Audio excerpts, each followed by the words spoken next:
Sa ating mga balitang pang-consumer at kalakalan po naman,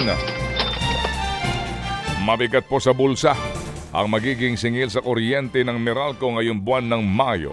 Sa anunsyo po ng power distributor, merong patong na 46 na sentimo sa per kilowatt hour.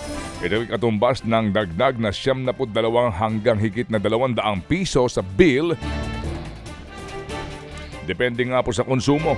Tumaas kasi ang generation charge o yung pong singil ng mga supplier ng kuryente.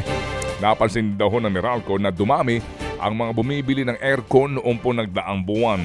Babala ng kumpanya, posible po daw na tumaas ulit ang singil sa susunod na buwan kung tataas pa ang demand sa kuryente. Yan na kami. Nakaranas ulit ng yellow alert ang Luzon at Visayas Grid kahapon. Itinaas ito 1:00 hanggang 5:00 ng hapon sa Luzon.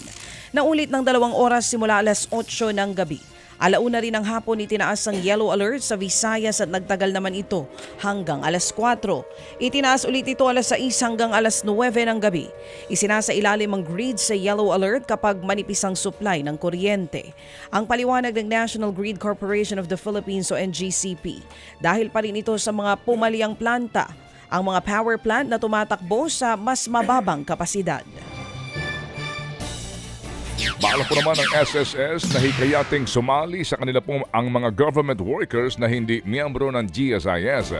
Marami raw kasing mga barangay workers at mga job order government employees na hindi covered ng kahit na anong social insurance program. Kung may patutupad, nasa milyon ang madadagdag po na miyembro ng SSS. Inaasahan po makakatulong ito para nga makamit ng SSS ang target na 100 bilyong pisong net income ngayong taon. Sa ngayon po ay pumasok na sa kasunduan ng SSS at ang lokal na pamahalaan ng Taguig para mabigyan po ng pagkakataon ang mga nagtatrabaho sa barangay na kumuha ng SSS. Kung sakasakali, sa sweldo iaawas ng SSS ang kontribusyon ng mga sasali gaya po ng kalakaran sa mga pribadong kumpanya. Nanganganib bumilis ang inflation kung matagal na mananatiling mababa ang halaga ng piso.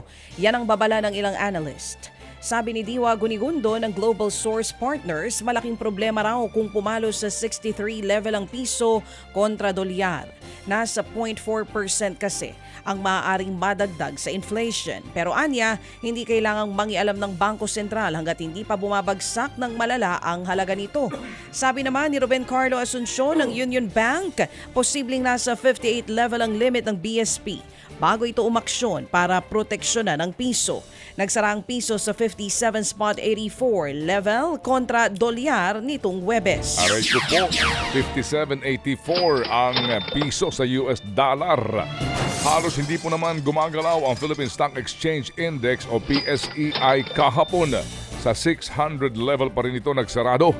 0.06% ang nadagdag mula sa closing level noong pong Lunes.